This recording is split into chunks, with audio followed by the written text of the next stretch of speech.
Hey everybody, this is Eddy Dacius. We are here with Divine Purpose Podcast. This episode is brought to you by Dacius Facilities Management. Dacius Facility Management, they will manage your property with a variety of services such as locksmithing, vendor management, building maintenance. We have a great guest today. Excited for this guest. Her name is Melva LaJoy Legrand. We excited to have her. She's gonna be introducing herself, and she's gonna talk about the journey. Melva, how you doing today? So much, and hi to everybody out there in the virtual space. I miss hugging people. But good to see you, good to be with you today. I'm feeling very grateful. And I guess I should just tell the folks a little bit about me. So again, I'm Melva LaJoy Legrand. I am the proud owner of LaJoy Plans, which is a DC-based boutique events management firm. I am a newlywed. I am a proud daughter. Oh And I wow! can't wait to get into this conversation with you. Great. So, thank you, Melva. We appreciate you coming here. So let's just have our prompt. Welcome to the Divine Purpose Podcast, where we transport you along one of the more dynamic journeys of life. Have you ever been curious to know what it takes to become a successful leader? Or about knowing the secrets of life through the Bible? How about engaging in conversation where no topics are off limits? We will take you to new levels with guests who can help you grasp the importance of your calling. Now, here's your host, Eddy Dacius, founder of Dacius Facilities Management.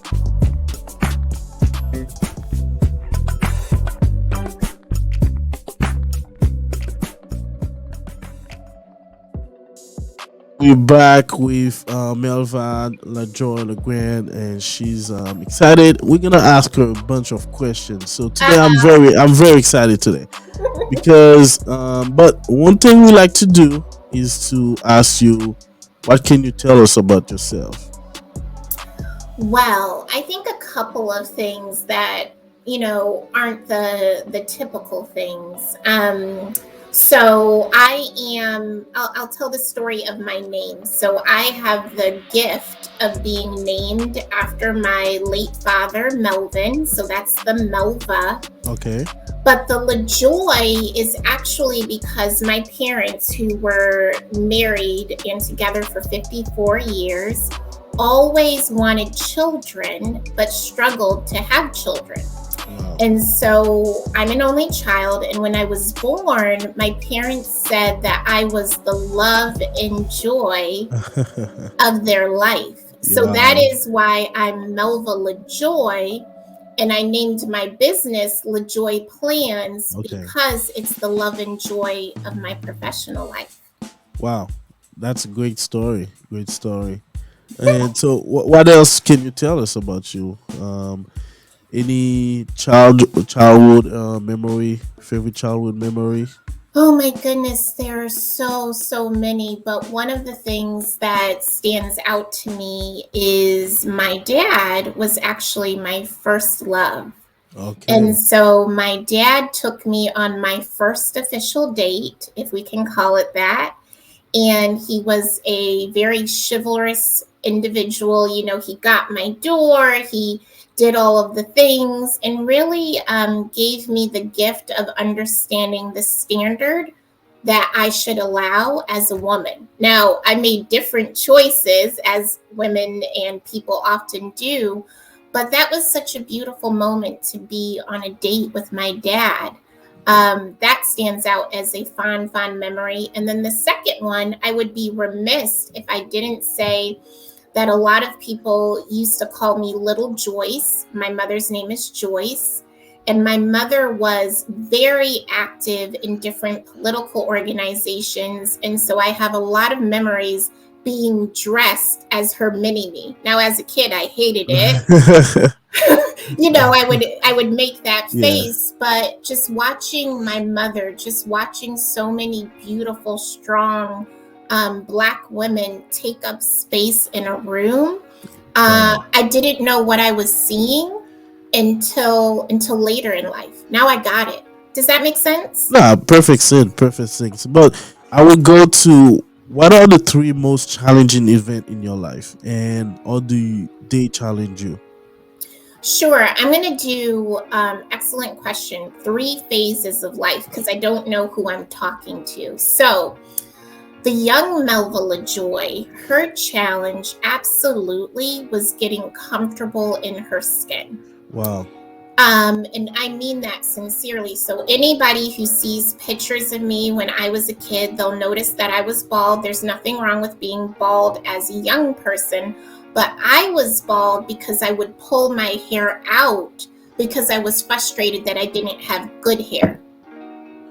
So that was the first challenge. Liking me, liking all that excellence, magnificence that comes with Black woman magic, I had to get okay with that.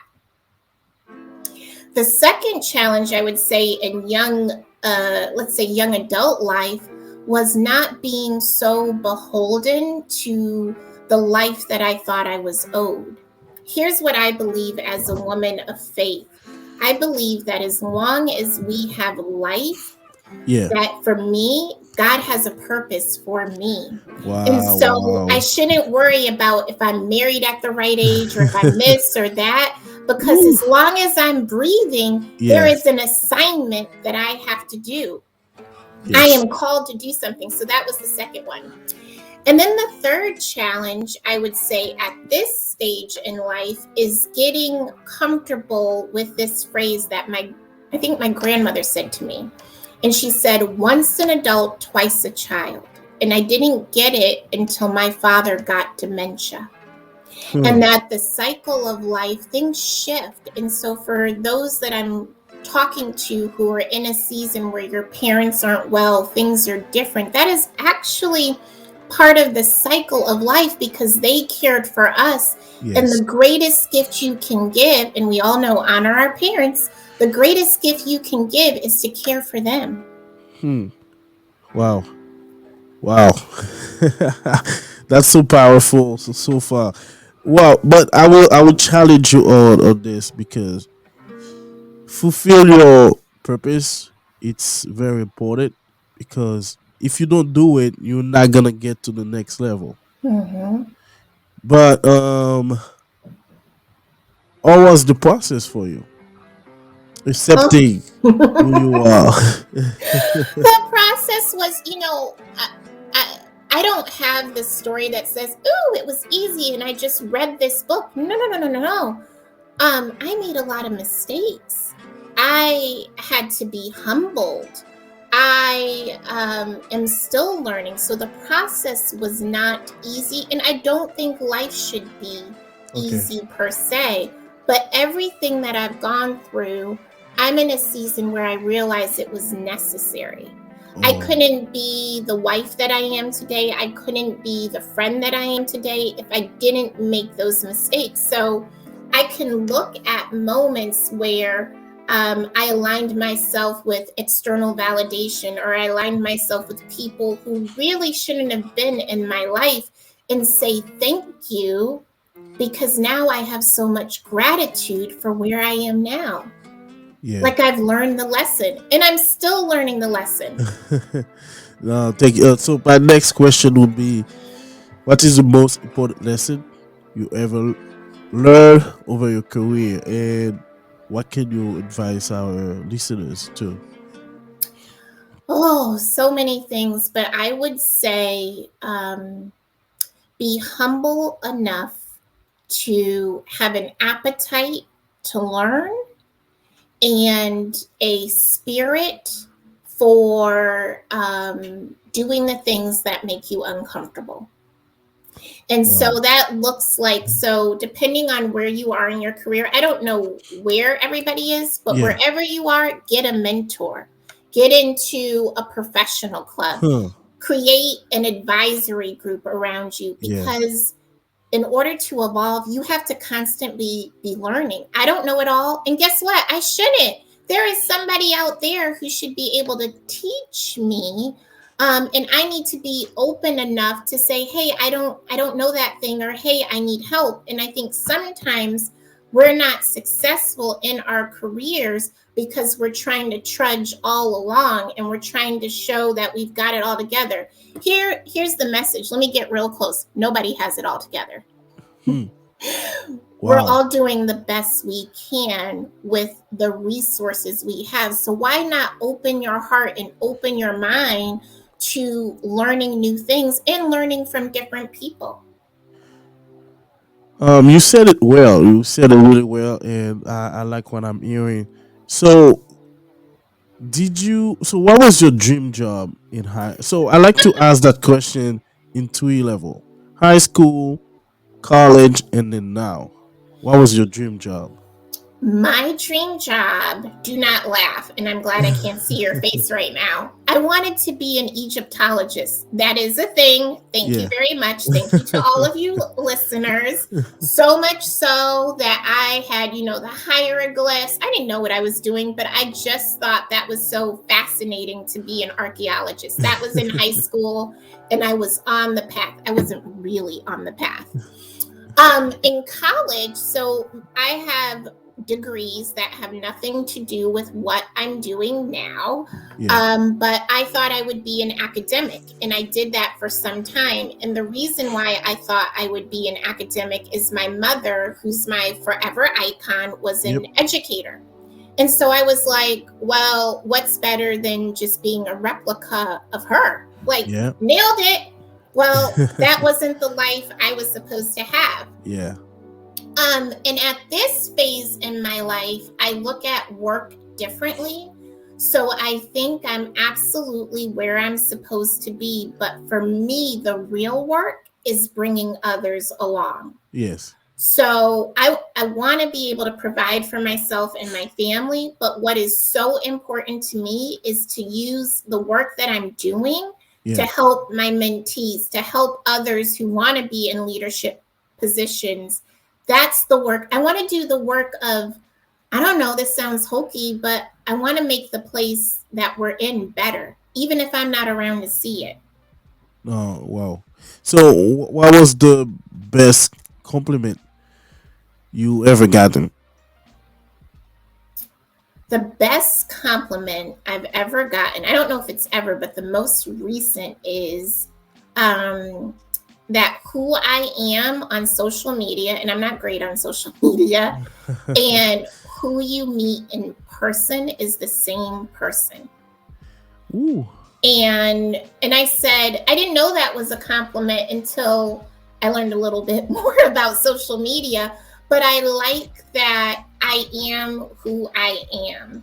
And people, I think, see that. There are plenty of times where I'm all glammed up, but then there are moments where I will show myself with a full-on face mask because nobody wakes up like that. Like, I am who I am. And for me, the reason why that's a good compliment, a great compliment, is it tells me that I have finally leapt over to the point where all of the work I've done, all of the prayers, the therapy, the support, I truly like who I am.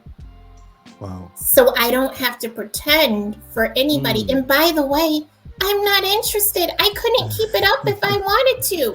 Yeah, So you're right. Yeah. I'm in my happy place. Wow. I like where we're going so far. Definitely great interview, great conversation. So let's say what are the most thing you're proud you have accomplished? The greatest joy, I don't even have to think about it, of my life was taking care of my dad until he left this earth last May 7th, 2021. There is no better job. There is no better honor. At the end of my dad's life, being able, my mother and I would sing to him and we would read to him, and it gave me some peace in a very sad time to know that my dad left this world knowing he was loved whole. I'm so proud that I didn't allow work, I didn't allow any commitment to distract me from being fully present with the man who loved me whole. That is one of my greatest life accomplishments. Now, if you want to know professionally, I think professionally, I am pretty daggone proud that I'm still in business after COVID. Okay.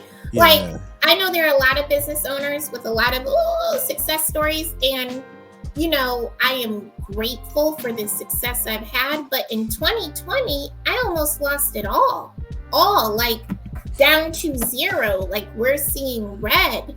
And so now that I am in the business is in a season of abundance where we have to refer work to other companies, I'm like ready to fall out of my chair and do a little dance. Wow. Like, I am so proud of that. And I don't think it's because I did it alone. I'm so great, blah, blah, blah. I think it's because I just at some point, it's, some people say it's cliche, but I'm going to say it's real. I let go, I let God, and I did the work. Period. Full stop. So my question would be now. So can you go in detail on COVID really affected you? So it affected me holistically. So number one, let's talk facts. I lost over 90% of my business. That is a fact. Wow. I don't know businesses. I mean, I'm sure mental health professionals, their business went up. Technology, their business went up. But I'm in the gathering business. Nobody wanted to gather. Yes. So I lost 90% of my business. Period. Wow. In addition to that, I just mentioned my father had dementia. He had a lot of other things, but I also watched my parents have COVID for 2 months. In addition, we saw, and I don't know the numbers, so I don't want to say them incorrectly, but I think every other person I know knows somebody who died because of COVID. So the impact to our souls, to our mind, to our emotions, like, we're still in this, we're still climbing out of this. And so to be standing, if you're listening to me and you're still standing, like, bravo, even if it's not perfect. And in that note, I will go to your childhood. I know you said you grew up to be the only child, right? Yeah. A love only child. Or was it growing up in your house? In the household, Melvin and Joyce, they had a language of love that I am so grateful that I got to see. My mom always told me you have to like who you love. And my parents were friends. And that is what I think sustained them. That being said, and that love was absolutely in the house. But that being said, as a kid, you don't always let your parents in. And you don't always share your struggles. And so I was in a very real tug of war with my Blackness, with my nerdiness, with my, I didn't like life a lot. Which is why I'm so empathetic to what's going on nationally with the increase of, people who are attempting or thinking of suicide. Because I can remember as a young child, as a preteen, wondering what's the point of this. And to be clear, I was highly functioning. But in my soul, I was at war. So can you try to identify what was the origin of this struggle? Was it you being like you're not sharing with your parent, or you be how can I say it? Most people when they don't have a lot of friends. So what was it? It was a couple of things. It is not a secret, because I've talked about it, that as a child I went through some challenges with assault, not by my parents, not by my family, but person, in the community. So there was Okay. that. Because once you have that seed, and we all know how manipulation works, right? You feel embarrassed, you feel ashamed, you feel like it's you. And here I was as a young child who didn't have I don't want to say the vocabulary, but was unsure of how to navigate this. Not because my parents wouldn't love me. When they found out, they loved me even more. But initially, I was figuring that out, right? That was one. And two, I would say that I had friends. I can't say I didn't have friends. But if you are a young person who is going through trauma, it means that you're showing, or this is my opinion, it meant for me that I was only showing up as half of myself, right? Or a shell of myself, which meant that I couldn't have really authentic relationships because there was an elephant in the room. And so it was a friendship that was a little shallow. That's not their fault. It definitely wasn't my fault, but it made it hard to really connect with people. Does that make sense? Yeah, perfect sense. And we had MLK Day special with 5 great guests. But one of the questions we asked them was, when were they introduced to MLK? Was it at home or in school? So the reason I asked these questions, as we know, February is Black History Month, but how can we have the next generation know more about MLK or our background, our history? I think, and this is speaking as a former educator, I think it is not solely the job of schools. That is not how I was raised. It was in my home. Black culture, Black magic, like the Black woman magic or whatever the phrase is.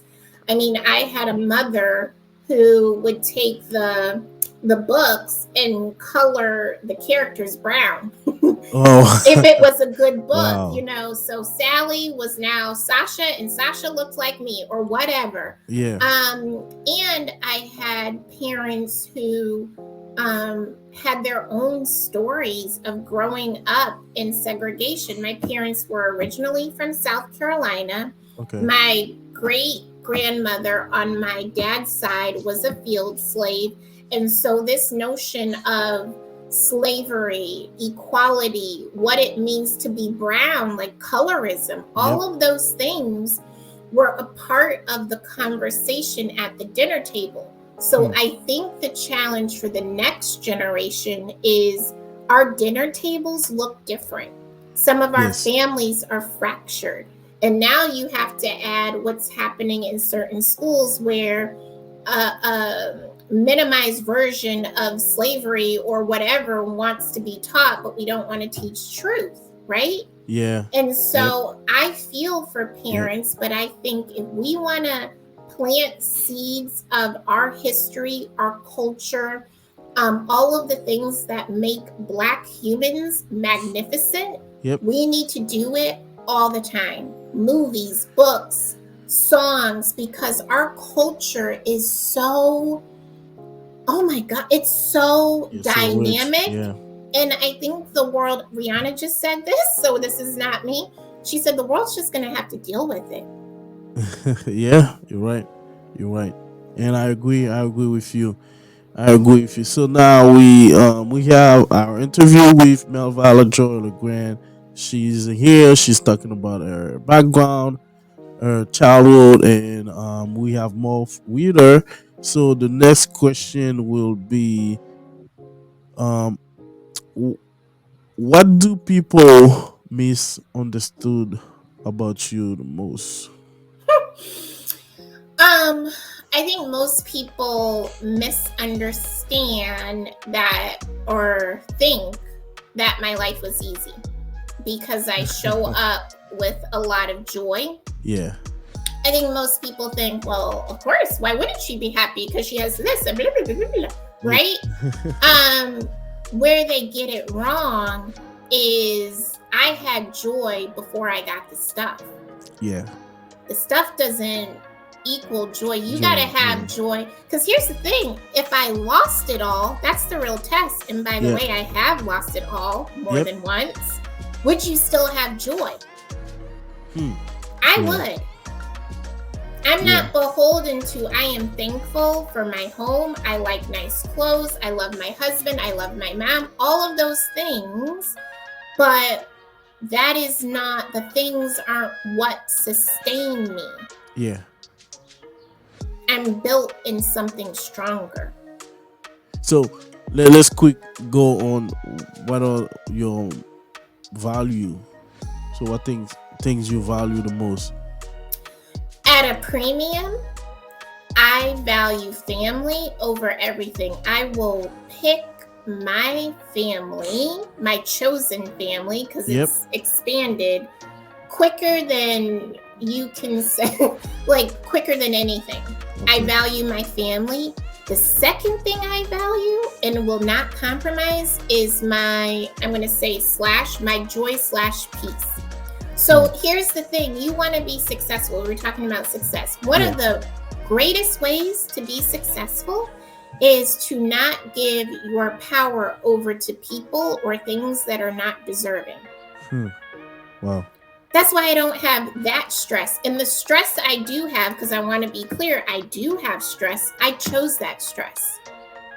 But I'm not in the business of giving everyone access to my emotional capital.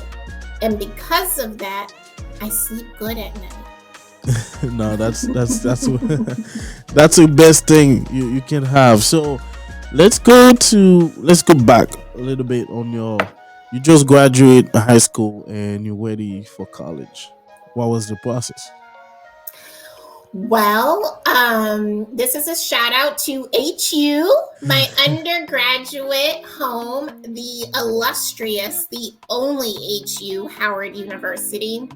And I don't want to romanticize it fully because Howard does have its challenges. But what I will say is when I went on the campus tour, I remember seeing different professors, different hues. There was one professor who had the biggest afro I had ever seen in my life. And I felt home. It wasn't that it was perfect, but I felt like I saw myself and I saw so many intelligent versions of myself. Yeah. And I knew then that's where I was headed. And let me tell you, a lot of people had opinions of where I should go to school. Like I should go to an Ivy or I should go to, but for me, Howard was it. And here's the thing. I went to an Ivy League school in grad school. You can do both. You can do both and be excellent in both. And I'm glad you said that because people have that experience about imposter syndrome where it's like they're not themselves and they go to work, either work or school. Did you ever experience that? Sure. I mean, like if someone says they had it, I'm going to think they're lying. Of course I did. Of course I did. But not only did I experience it, here's what I think is interesting. And I won't name the company because it's not about that.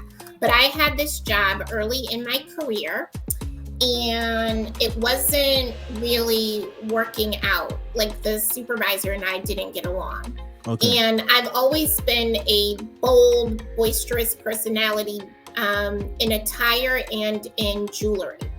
And so I went to the trusted, mature Black woman at the company, expressed my concerns, and her advice to me was to straighten my hair. What? That was her advice. I'll never forget it. And she said to me, she said, you know, Melva, I think if you just would straighten your hair, tone it down, dial back your blackness, you would probably do very well here. And I looked at her. Now, my mother, you would have to know my mother to know how certifiable, excuse my language, my mom thought this woman was. And so my mom was like, you know, the next day, wear a red lip, tease out your hair. My mom was on the other side, but yeah. And I felt so, I gotta tell you, I felt so sad for that woman. because she at the time was probably late 40s, early 50s. Yeah. And she was still not comfortable in her skin and was planting that seed to the next generation to basically say, and she had what would be the equivalent of a senior director job. Yeah. She was basically saying, if you want to get ahead, you have to assimilate fully, because there's no space for all of this.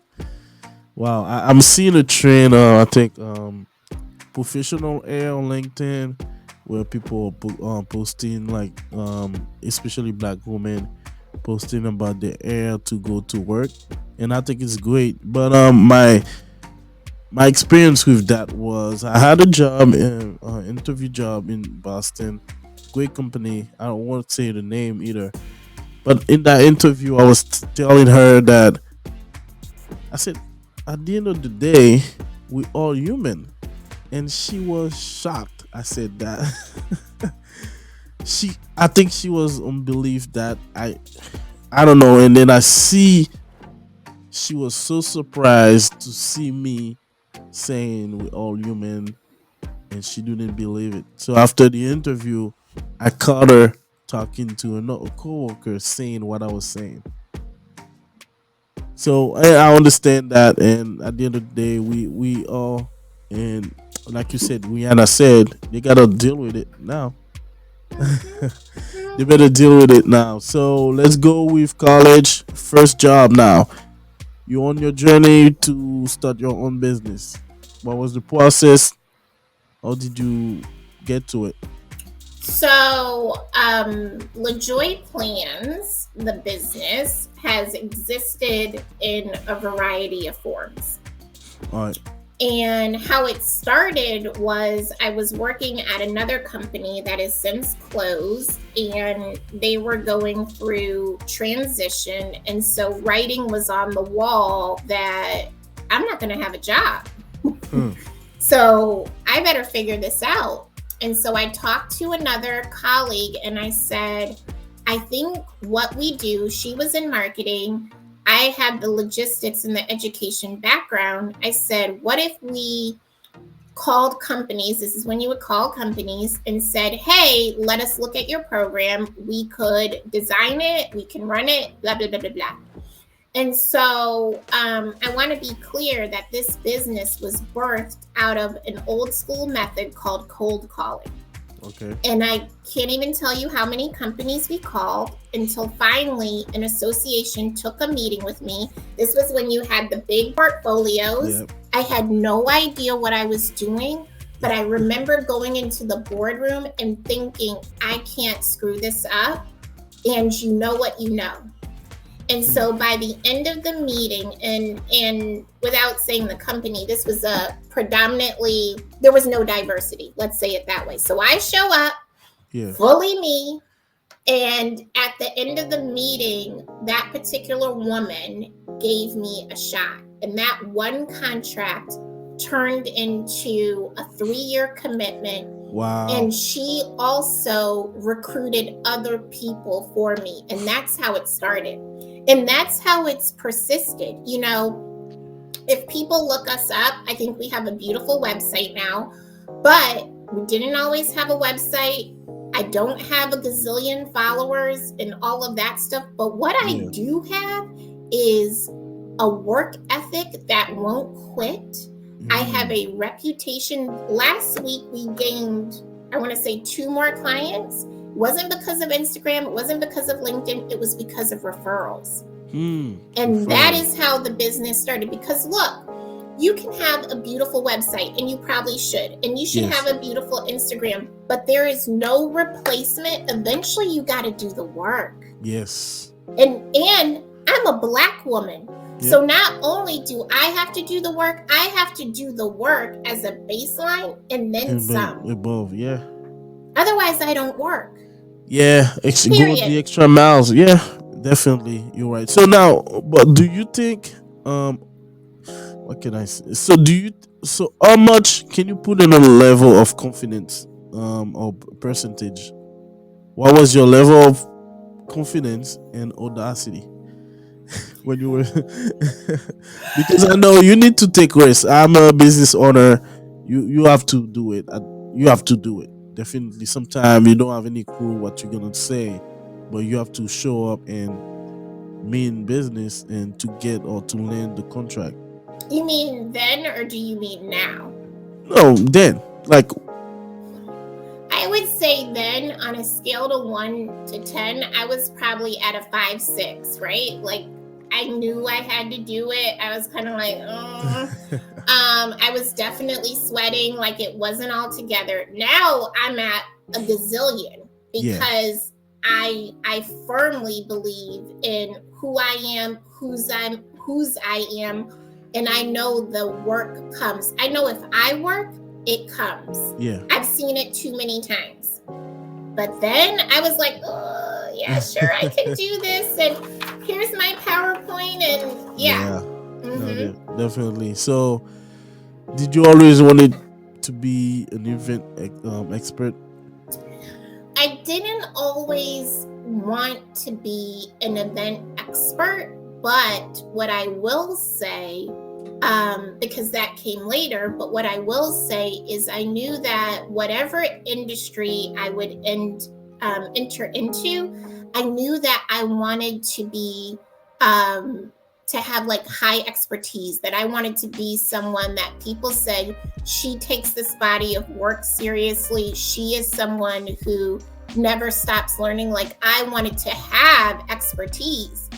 And so if I think back to some of my mentors who reared me in events, what I admired about them, it wasn't about the event per se, and I've been around some amazing events, but what it was about is they were tenacious in their craft. Okay. And so to me, being an expert means that I never let myself off the hook. I never rest on, well, 10 years ago, I did this.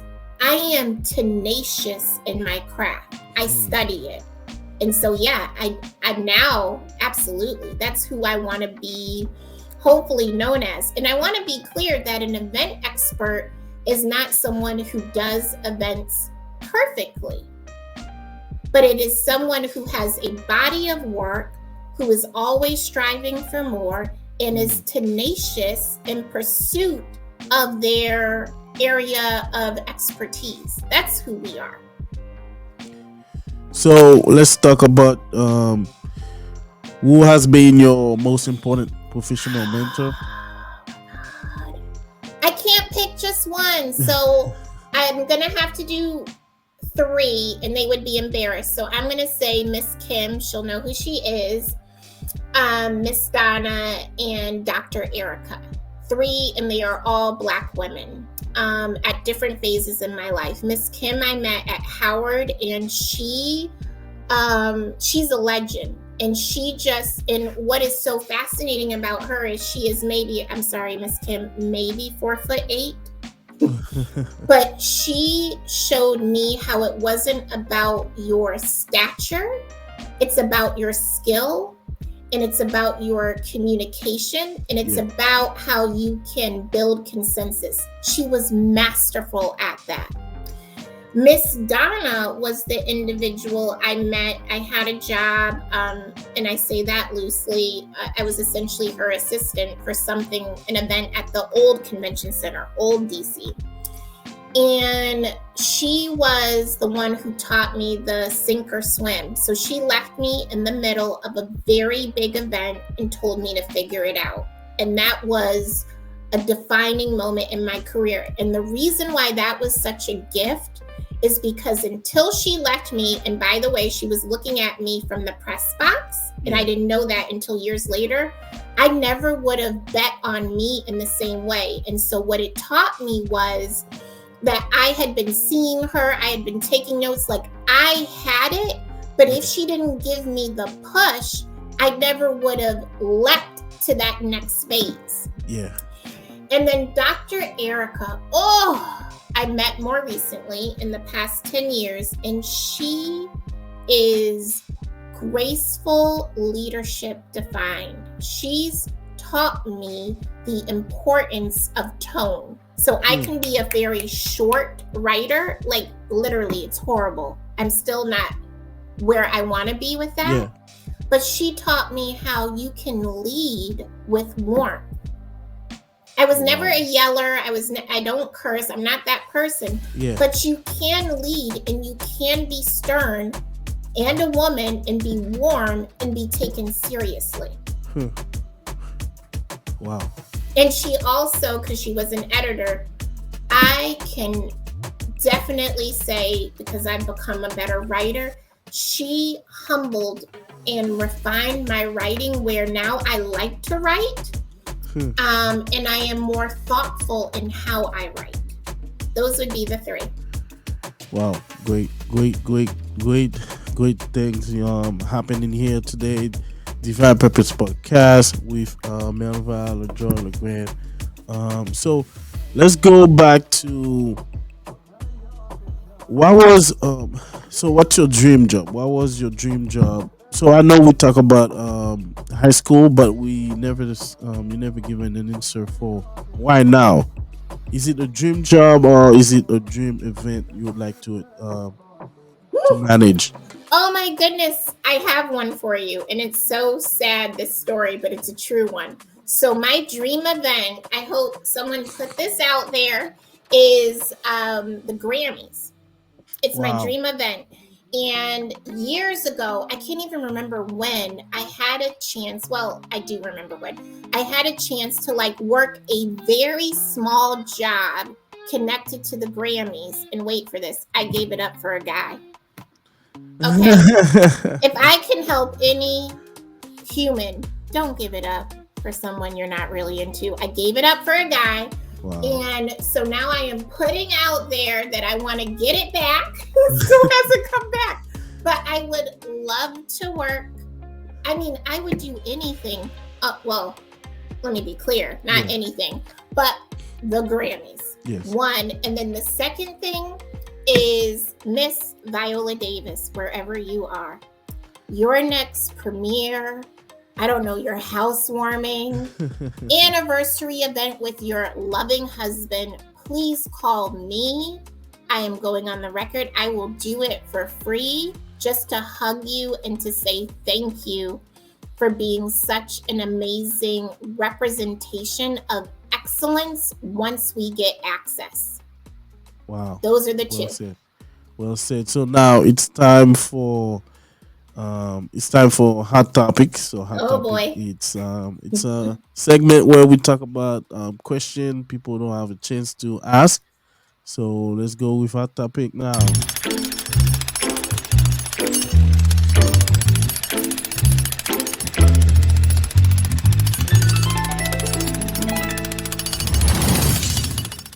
All right, so we're back with hot topic with Melva. Sorry, it's okay. Whoa! Did I say Melvin? You said Melvin. That's right. My dad is with us in this space. Thank you. I'm sorry, Melva. So Melva LaJoy Legrand. Yes, sorry for that. So Melva. So what make you a good event planner? Like, let's say you are in an audition now, and you land in your dream job, and I'm the one interviewing you for that job. What would you tell me? I would tell you that what makes me an excellent event planner is that the event is never about me. It is about articulating through events your brand. So I'm your ambassador, I'm your concierge, I'm your advocate, and events are my artistic medium. And so it can be as big as small, it can be as long as short, but it will always be what you want it to be. And I work relentlessly to that end. Well said. So next question is, what skill is necessary to be a great event planner? So I think most people would say you got to be detailed, and that's true. I'm going to say you have to be the calm in the storm. Mm. There are so many things that happen behind the scenes of an event, and what you have to be is calm. Because when you're calm, you make good decisions. When you're calm, in my case, your client trusts you, your team trusts you. But when you're frenetic, it is never going to be enjoyable. In this work, for anybody aspiring to be an event planner, this work should be enjoyable. Calm. You need to be calm. Yep. So now the last question will be, if you had a chance, and I think you said you had that chance, and what would you change in that opportunity to go to host the Grammys? If I had a chance to Do we change, do? Yeah, do we do it? so one, I would have gotten on the flight to do it. That's the obvious one. But I think if I look at my career and think about that event, what I would do differently is I would be in the business of keeping in contact with people. I had the opportunity to be around people who have gone on to have nationally recognized careers. Yeah. And I wasn't good at staying in touch. You know how you give a number and you're like, call me, and you say, call me. I just never back then followed up. So now I do. And now if the Grammys, again, Grammys or Viola, if you call, I'm on the way. Definitely. So we have what are the three movies you would recommend to our audience, and why? Ooh, okay, I've got it. So number one, on a serious note, I would say Parasite, which I think won an Oscar a couple of years ago. Yep. It is phenomenal, and the why is it shows class disparity, equity. It is such a thoughtful film. Second is my favorite film. Oh, now I'm realizing I like serious films, but it's also my favorite book. It's my favorite show, and that is The Color Purple.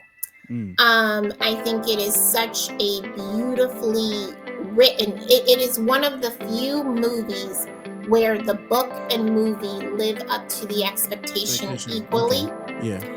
And then the third, for fun, do not judge me. I love a Marvel movie, any comic book movie. Yeah.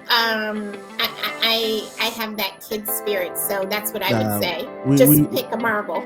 We fan too. So now what are the 5 influencers in your life? So you have a chance. So I'm gonna put a twist in that question. You had a chance to plan an event, the best event in your life, and you have 5 people you have to, as a guest, you can have as a guest. Who they will be? It would be so Elaine Welterworth. I think she's a phenomenal writer, and she's on Project Runway, but I like her book More Than Enough. It would have to be, I mean, obviously you saw this coming, Viola Davis. Yeah. Tina Turner, her life story and my life story have a lot of similarities. And she's another one that I want to hug. I would also say, oh my God, this is hard. I'm going to say, I really like this poet, Cleo Wade. I like her spirit for inner grace. And then 5, I can't decide. I'm going to go with Gabrielle Union. Ooh. I think she would be a hoot, and I also liked her book. Wow. That's 5 influencers from Melva. We have Melva LaJoy Legrand today on our episode Divine Purpose Podcast. So now we gonna try to close it out. So Melva, what question you wish I asked you today? What question do you wish I would ask? What question you think I didn't ask you today? You wish I asked you? Oh my God, I think you asked me everything. I don't know that I could have handled another question. But I think it's probably the now what? Like, what am I looking forward to? Like, what's up next? And what I would say is, as a newlywed, I am enjoying the season of being married. Yep. My husband is European, and so for the first time in my life, I'm enjoying traveling. I want to do something with my writing.